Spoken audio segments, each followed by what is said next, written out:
And the question is, why does Sting even do that? He doesn't need to do that stuff. So one of these days, I'm glad he didn't get hurt. And it's okay to the day he does it. If he does it again, if he gets hurt, he's had his warning. So no more sympathy for him.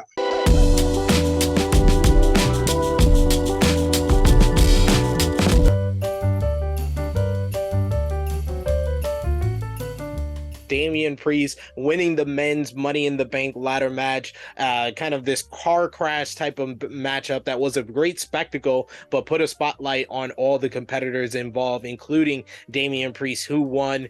LA Knight was the favorite in London. He was your favorite as well going into Money in the Bank. Do you think that they made the right decision putting the briefcase on Damian Priest? And what do you, of course, think about the big spot in the matchup with Ricochet and Logan Paul nearly going headfirst into a table at ringside?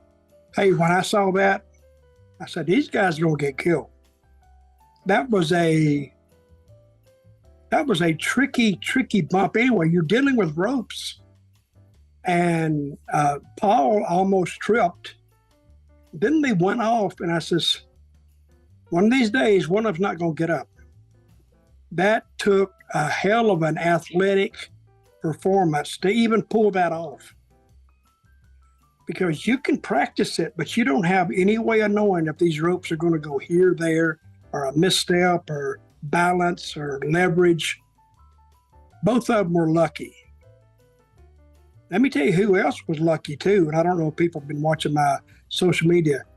The Sting dive off the ladder onto the two tables that he missed. He almost killed himself. Did you see that? Yeah. He got knocked out.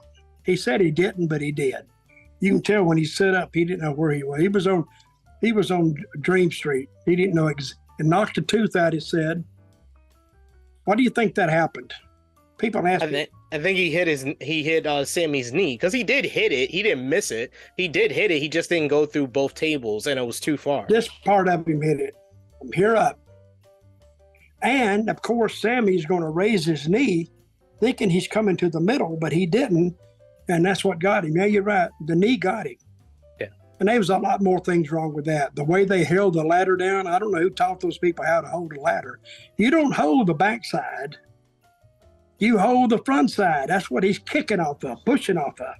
Yeah. So when you hold this, that just means it goes farther. Anyway, Sting is okay. He lived to be the Stinger another day. And the question is, why does Sting even do that? He doesn't need to do that stuff. So one of these days, I'm glad he didn't get hurt. And it's okay to the day he does it. If he does it again, if he gets hurt, he's had his warning. So no more sympathy for him. But anyway, the bump with Logan Paul and Ricochet, I could tell they weren't hurt because they were moving, but dangerous stuff. Yeah.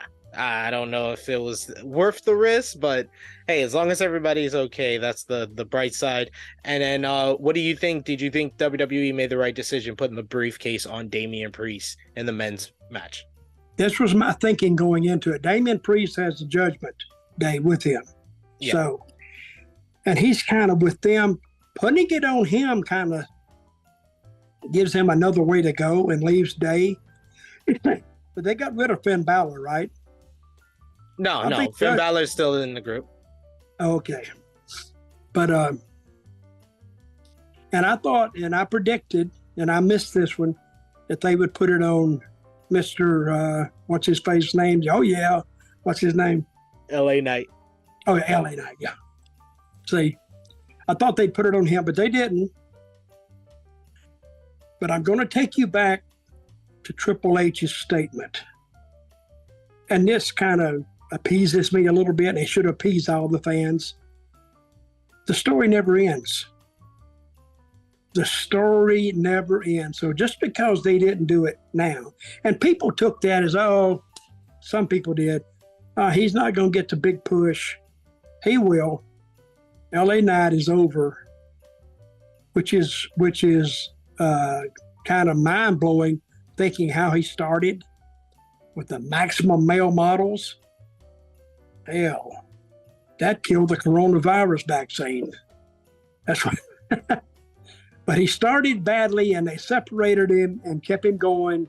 It took a few more weeks after that, and his interviews got over. He has a presence about him. People should be hating him, but they're kind of liking him. So, and we'll see what they do with that. But they got a winner when they got LA Knight. Either way you want to take it. So you still think they can salvage him? But do you think they should embrace the fact that he's getting these cheers and make him a babyface? They could. I'd call him Dirty LA Knight. That's what I'd call him. That'd really get him over.